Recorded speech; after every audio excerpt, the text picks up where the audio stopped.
15 000 francs CFA. Je vais vous dire comment, à partir de 15 000 francs CFA, j'ai pu quand même avancer. Alors, moi, je suis issu d'une famille assez modeste. Déjà, je suis né dans un village, à Moussaka, et j'arrive à Brazzaville très jeune. J'avais à peu près 5 ans. Du coup, il y avait déjà la difficulté de la langue. Et aujourd'hui, tout va bien, je parle bien quand même. C'est pas vrai? Alors, issu d'une famille modeste, j'avais un rêve, et j'ai toujours un rêve. Ce rêve, c'est de pouvoir mettre ma famille à l'abri, de pouvoir devenir une source, je ne sais pas, d'inspiration pour la jeunesse congolaise, et pourquoi pas pour la jeunesse du monde. Ce que je voulais faire, à la base, quand j'étais très jeune, c'était devenir agent secret. Ah bon? Mais après, j'ai vu que ça n'a pas marché. Je me suis dit, bon, je serai médecin. Et la médecine aussi, c'était pas pour moi. Bon, ok. Je n'arrivais pas à savoir ce que je voulais vraiment.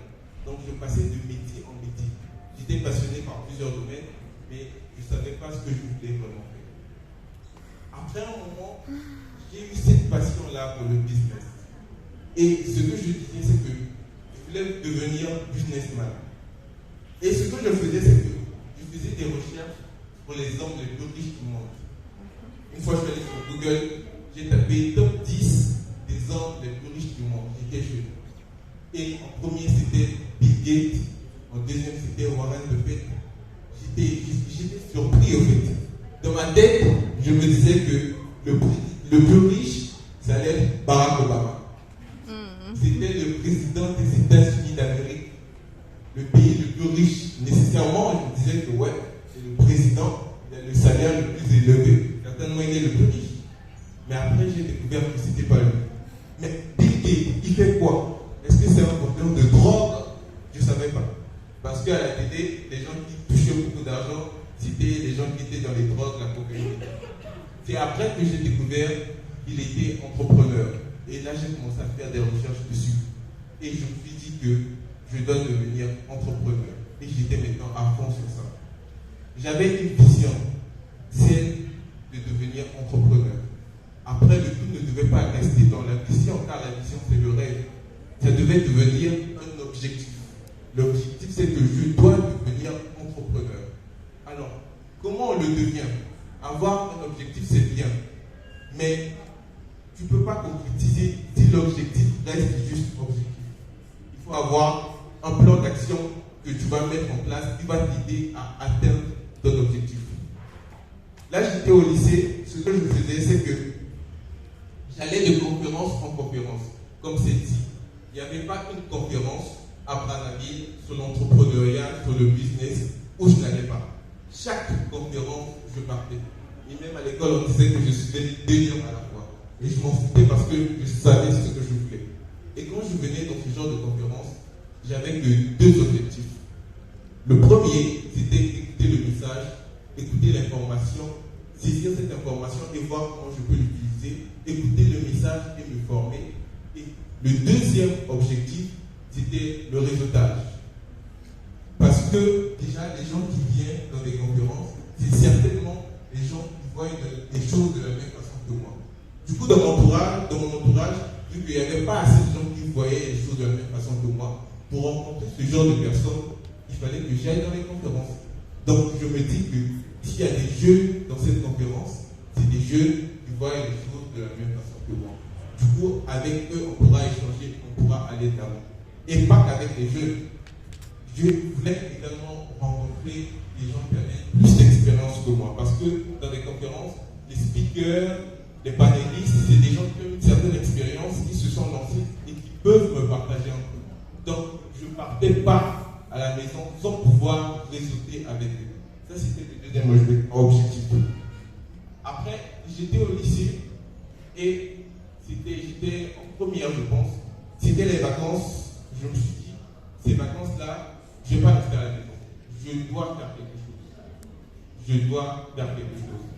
Alors, Ce que j'ai fait, c'est que j'ai utilisé les réseaux sociaux. Je suis arrivé en retard quand même, j'ai raté le papier quand même sur les réseaux sociaux. Mais ce que j'ai fait, c'est que j'ai utilisé les réseaux sociaux. Vous allez me demander comment j'ai fait. J'ai écrit à toutes les entreprises que je connaissais qui ont une page Facebook ici. J'ai écrit à MTN, j'ai écrit à RT, j'ai écrit à Azure, j'ai écrit à Radisson, j'ai écrit même à Ikea. J'étais à Ikea et j'étais prêt à tout. Ah oui. Même balayer les avions.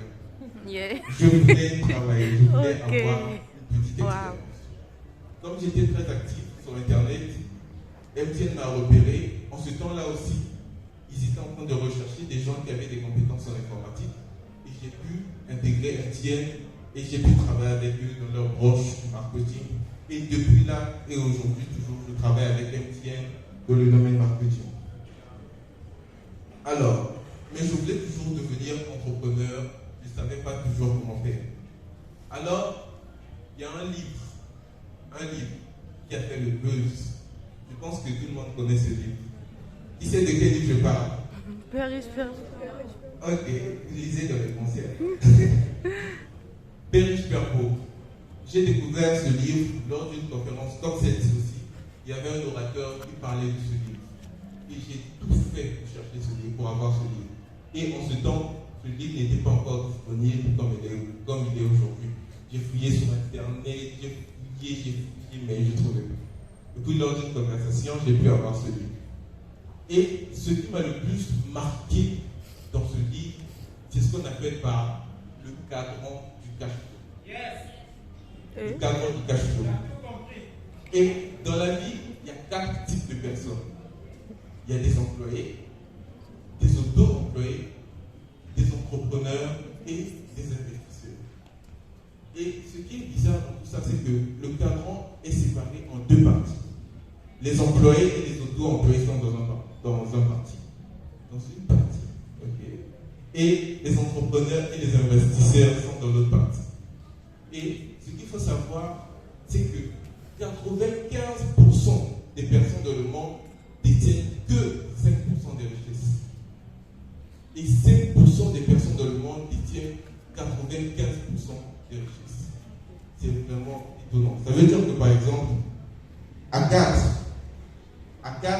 on a 100 000 francs et tout cela, vous n'avez que 100 000 francs. Donc à 4, on a 100 000 francs et tout cela, vous n'avez que 100 000 francs.